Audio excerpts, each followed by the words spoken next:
안녕하세요. 전현지 코치입니다.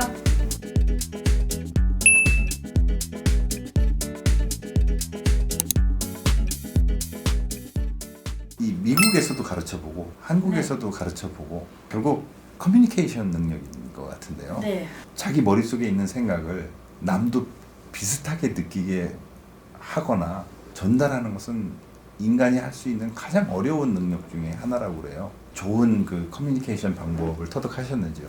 어떻게 할 때 효과가 좋던가요? 선수들에게 코칭을 할 때. 단어를 많이 써야 돼요. 백스윙을 끝까지 들어, 충분하게 들어, 높이 들어, 다리를 버티면서 들어. 네 개가 다 같은 말이거든요. 그런데 이 네 개의 단어에서 어떤 단어가 이 사람한테 맞는지를 제가 찾아야 돼요. 그 말이 와닿았어 라고 표현을 해주면 참 좋은데 표현을 안 해주는 사람들이 거의 많잖아요. 그러면 제가 말을 해보면서 그 사람의 몸에 변화가 생길 때에 그 단어만 남기고 나머지 것들은 버려야 돼요. 적합한 단어를 찾아야 되는 거예요. 네, 그게 제일 어려운데 그게 또 이제 미국에서 배운 방법들 중에 이 사람이 쓰는 단어와 이 사람의 바디랭귀지로 얻어낼 수 있는 것들이 많은 또 그걸 알게 됐어요.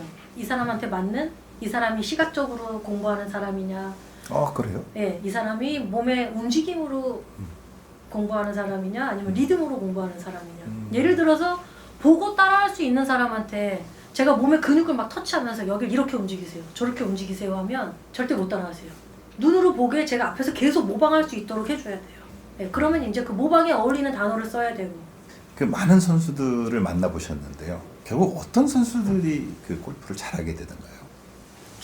잘 기다리는 선수, 기다릴 줄 아는 사람, 기회가 왔는데 막 돌진하는 게 아니고요. 그냥 자기 거 계속 꾸준하게 가지고 가는 사람. 네.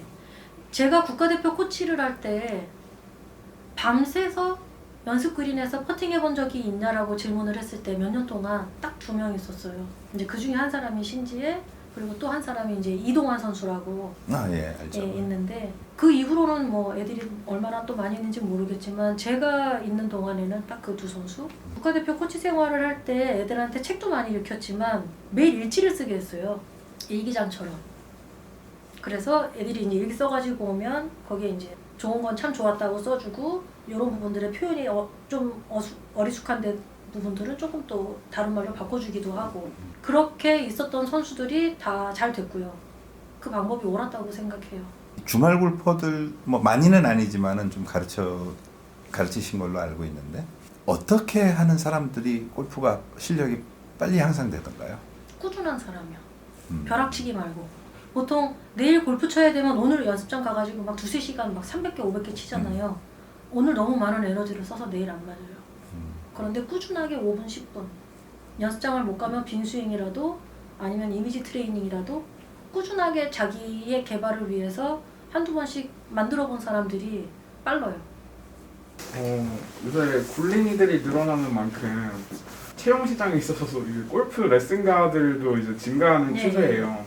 그분들도 처음인 경우가 많을 거니까 프로님도 이제 처음으로 이제 레슨을 하기 시작하면서 그런 노하우라고 하면 좀 영업비밀 같아서 좀 그런데 팁을 좀 알려주고 싶으신 게 있으실까요 혹시? 처음에 배우는 사람들이요? 레슨 하는 사람들한테. 지도자들한테? 네, 그렇죠. 베스트 티처시니까 네. 이런 질문 처음 받아보셨을 거라고 생각하는데 처음 레슨하는 사람들에게 어떻게 하면 레슨을 잘할 수 있느냐? 처음에는 친밀감하고 유대감이 필요한 것 같아요. 그냥 무작정 이 사람의 스윙을 보고 동작을 바꾸려고 하지 말고 얘기를 나누고 질문을 듣다 보면 하기도 하고 듣기도 하고 그러다 보면 이 사람이 정확하게 원하는 것이 뭔지를 알아야 돼요. 이 사람은 방향을 잡고 싶은데 내가 보기엔 거리가 먼저라고 나 혼자 거리를 가르쳐주고 있으면 안 되잖아요. 학생이 바라는 것과 코치가 바라는 것에 두 개가 가는 부분이 같아야지 발전이 일어날 수 있으니까 우선 바라는 게 무엇인지를 먼저 듣고 그 이후에 레슨이 들어가는 게 맞는 것 같아요. 사람을 먼저 알아라 뭐 그렇죠. 이런 말씀이시죠? 네. 코칭을 하시면서 제일 많이 이루어지는 게 사람을 설득하는 거라고 어떻게 보면 생각을 하거든요. 네. 심리학적으로 설득의 심리학이라는 책도 네, 있을 맞아요. 정도로 로버트 치어딘 예.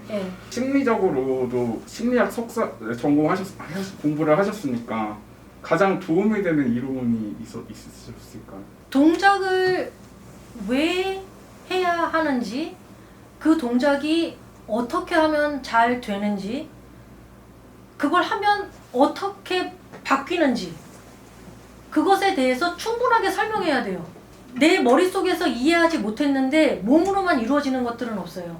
이 사람이 이해할 수 있도록 충분히 기다리고 충분하게 설명해 준 다음에 그 다음에 변화가 일어나길 기다려야죠. 한국인들의 특성 뭐 이런 게 있을까요? 왜 대체적으로 내향적이고 막 이렇게 알려지긴 했는데 직접 겪으신 게 있으시다면? 레슨 하다가 제일 어려웠던 사람은 있어요. 뭐 이렇게 레슨을 받으러 오시면 제가 아까 말씀드렸던 것처럼 뭐 방향을 바꿔줘, 거리를 바꿔줘, 아니면 뭐 이런 거를 바꿔줘라고 저한테 얘기를 하면 좋은데, 레슨 딱 하러 받으러 오셔서 아무 데나 선생님이 바꾸고 싶은 데를 바꿔달라는 하시는 분들이 있어요. 그러면 정말 어려워요. 어디를 어떻게 봐야 되는지를 너무 많은 부분들이 보이면 어떡해요? 혹은 안 보이면 어떡해요?